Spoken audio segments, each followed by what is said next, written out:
Hi there and welcome to Good Enough Scenery. You join us for the fourth part of the desert themed modular board. In the first few parts we built the bases and we built hills A and B. Next up is the very inventively named Hill C, this one here. Let's get into it. A hill which is going to be the most ambitious one of the lot so far, so I've got all of these offcuts. I'm trying to explain what's going to go on here. So there's going to be an upslope here, be an archway here where these two can join together or be apart, and there's going to be some other upslope here, but this is going to be like that. So the first thing we need to do is just trim off some of these, but we're going to have this kind of chasm in the middle, which I'm quite excited about.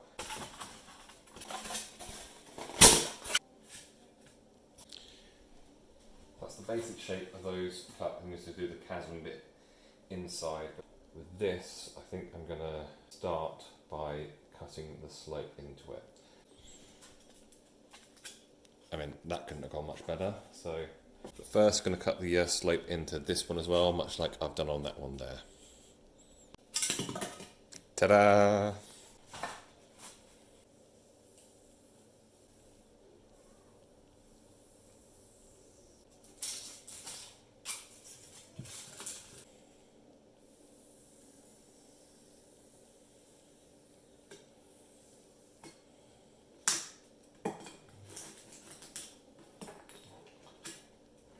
Nice little join between those now. What I might do, where there's an obvious join here, actually gonna make a feature of it rather than try and completely cover it up. And along here, let's see how they join. That just need to sort of along the lines of that. This looks a lot more natural, and that is, I think, basically what I want this bottom layer to look like. So I've got that done, we can do some more on this inside edge here, which I'm going to slope quite a bit. I guess this is going to be so difficult to see, it doesn't actually matter.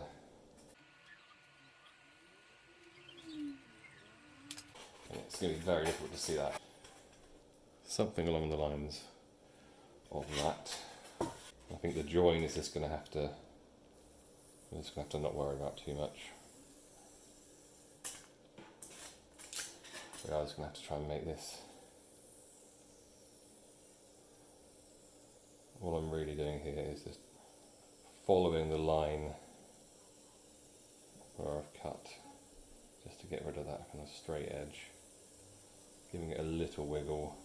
I'm following that line remarkably nicely.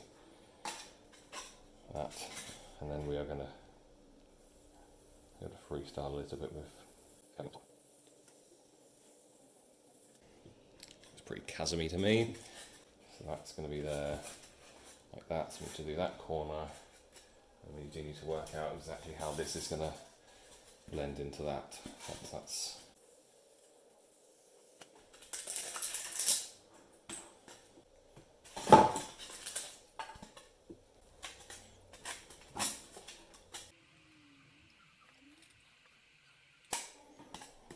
stop it there so I can join it into the back part. I think this I'm just going to do similar to this and not really worry too much about how it. Well, let's just add some detail and then take it from there. Looking pretty good. I think it probably looks right. And what I'm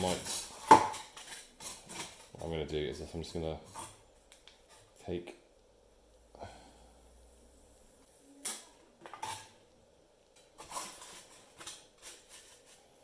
Yeah, that's more like it. It doesn't just jut out. It feels like it blends into it a bit better. So this is the situation we find ourselves in, and what I'm going to do is change this slightly, and I'm going to put a slope on it as well to get up to the top there.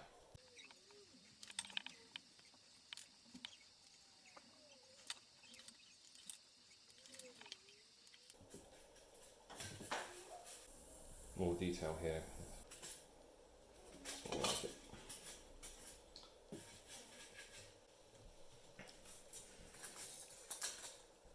So I think structurally all the bits are done apart from this bit here, which I really want to make look pretty awesome. I'm going to put a little mark where each of these joins up in case they do come apart. It's going to be there and there. Just holding this together.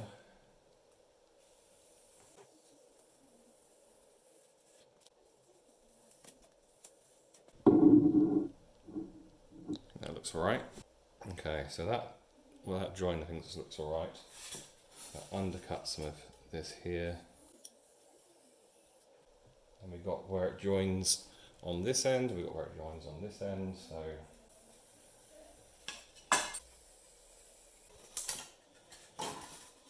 that's going to be, now I need to do where these two join. So it's something like that.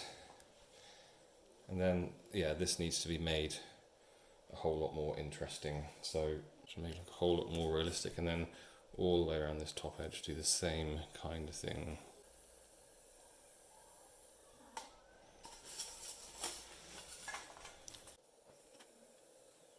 I think I might just go over the surface of it and just take off this.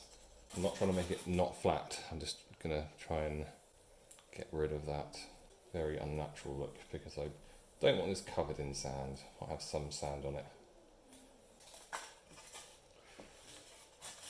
So we use sand to cover a multitude of sins where this joins up here, I think.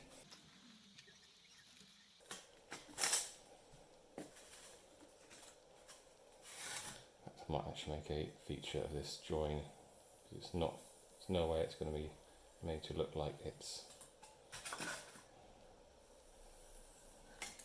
natural entirely, so I think what I've learned is if you can't make it look natural, then make a feature of it. So I'm going to do the same here. And here.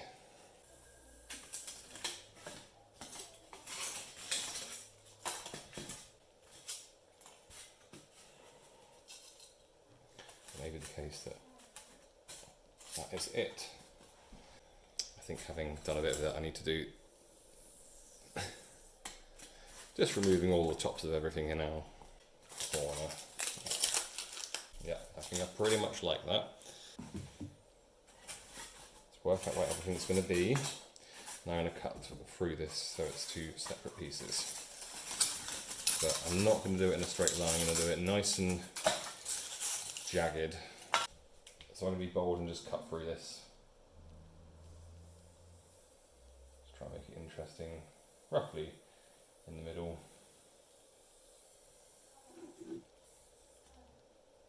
And then get stuck on the other side, and then that means that when this is two separate ones, you end up with something that looks like that, which is kind of cool. And then if you want them to be a 4, then you have it like that. So I've done a bit more finessing on some of the edges here and here, just to make them look a bit more rock-like, but structurally that's done. So next thing I'm going to do is to cut them into the separate boards. So I've put a couple of marks on there to work out where, but I've worked out something else as well, that obviously you can go like this, walk through two separate hills on different sides of the board, but I also realised that it can be rotated like that. Just with a small little rope bridge there or something, you could have it joined from there to there. So that is another unexpected thing. Going to do some cutting on the big cutter next. So you have it, and this is all stuck down now. And all I've used with this is instant nails, which is the same thing that we used before for adding the bases to the main thing. So, and I've done it in between the gaps here. These gaps I'm going to cover with some sand as well, just to kind of hide them a little bit. Yeah, this is what it looks like.